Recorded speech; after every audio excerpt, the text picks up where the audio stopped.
அன்பு தமிழ் நெஞ்சங்களுக்கு ஆஸ்ட்ரோ தமிழ் ராஜாவின் அன்பான வணக்கங்கள். இன்றைய பதிவில் 27 நட்சத்திரங்களில் கடைசியாக இறுதியாக வரக்கூடிய ரேவதி நட்சத்திரத்தில் பிறந்த நண்பர்களே, கடைசி நட்சத்திரமாக நீங்கள் வரலாம்.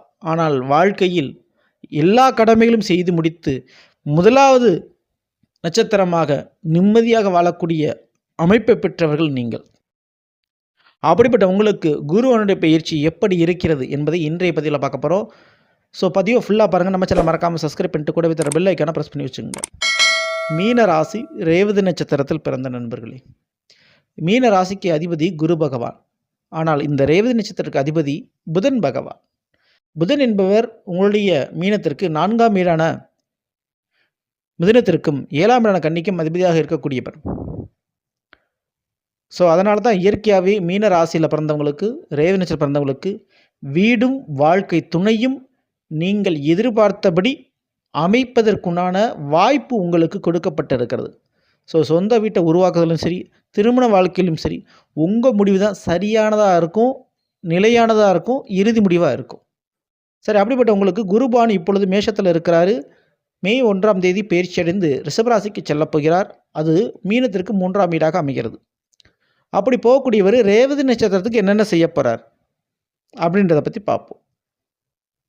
ஸோ ரேவதி நட்சத்திரத்தை பொறுத்தவரை முதல்ல கடந்து வந்த காலகட்டங்களில் சில தோல்விகளும் துரோகங்களும் ஏற்பட்டிருக்கும்.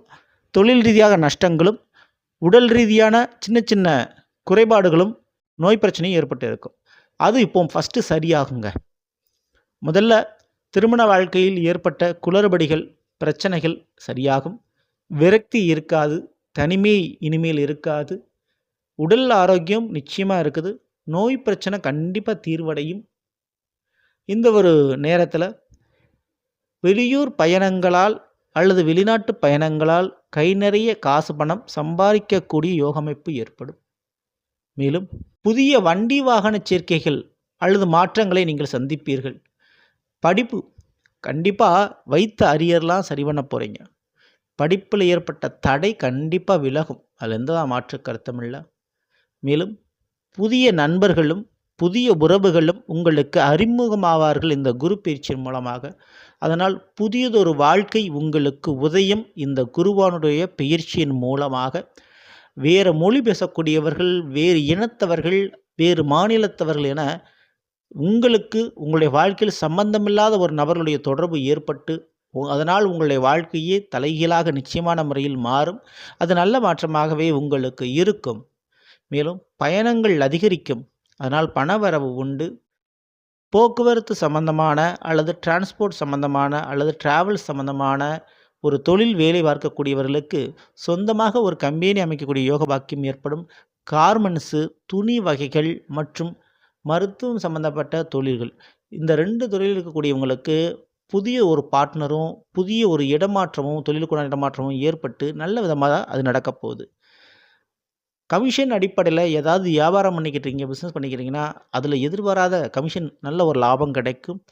கம்ப்யூட்டர் பேசிக்ஸ் அடிப்படையில் ஒரு வேலை பார்த்துக்கிட்டு இருக்கீங்கன்னா, கம்ப்யூட்டரை மையப்படுத்தி நீங்கள் ஒரு வேலை பார்த்துக்கிட்டு இருக்கீங்கன்னா, அல்லது கம்ப்யூட்டரில் தான் உங்கள் வேலையே அப்படின்னு பார்த்துக்கிட்டு இருக்கீங்கன்னா, கண்டிப்பாக உங்களை பொறுத்தவரை இந்த ஒரு காலகட்டத்தில் இருந்த மன அழுத்தம், வேலையில் இருந்த டிப்ரெஷன் கண்டிப்பாக குறையும், மறையுங்க.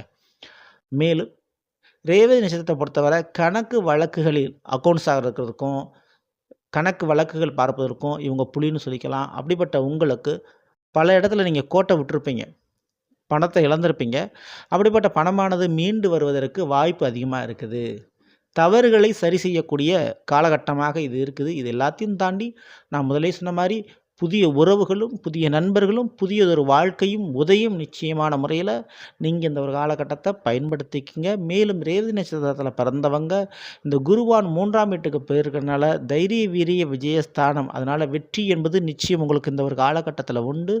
கூட பிறந்தவங்களால் நன்மை நடக்கக்கூடிய ஒரு காலகட்டமாக இருக்கும். 2 வீலர் வண்டி வாகன சேர்க்கைகள் உண்டு. அதில் எந்த ஒரு முயற்சியாக இருந்தாலும் இனிமேல் நீங்கள் தைரியமாக பண்ணலாம்.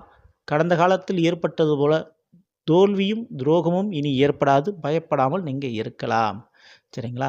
மேலும் தெய்வ வழிபாடு என்று எடுத்துக்கொண்டால் ஜென்மத்தில் ராகுவும் 3ஆம் வீட்டில் குரு பகவானும் இருக்கிறதுனால எந்த கோயிலுக்கு போய் நீங்கள் என்ன வழிபாடு பண்ணினாலும் தவறாமல் நவகிரகத்தில் இருக்கக்கூடிய ராகுவையும் குருவையும் கண்டிப்பாக வணங்க வேண்டும். ஸோ இதை மட்டும் மைண்டில் எப்பவுமே வச்சுக்கோங்க.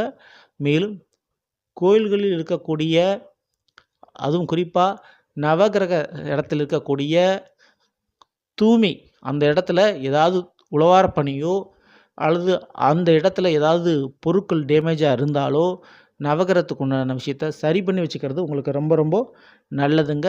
மேலும் ராகு பகவானுக்கு மஞ்சள் அபிஷேகம் செய்து வர மிகப்பெரிய அளவு நன்மை உங்களுக்கு நடைபெறும். சரிங்களா? இந்த பதிவு பிடிச்சிருந்தால் லைக் பண்ணுங்கள், மற்றவங்களுக்கு ஷேர் பண்ணுங்கள், மறக்காமல் நம்ம சேனலை சப்ஸ்கிரைப் பண்ணிக்கோங்க. அடுத்த நிற்போம். நன்றி, வணக்கம். அன்பு தமிழ் நெஞ்சங்களுக்கு ஆஸ்ட்ரோ தமிழ் ராஜாவின் அன்பான வணக்கங்கள்.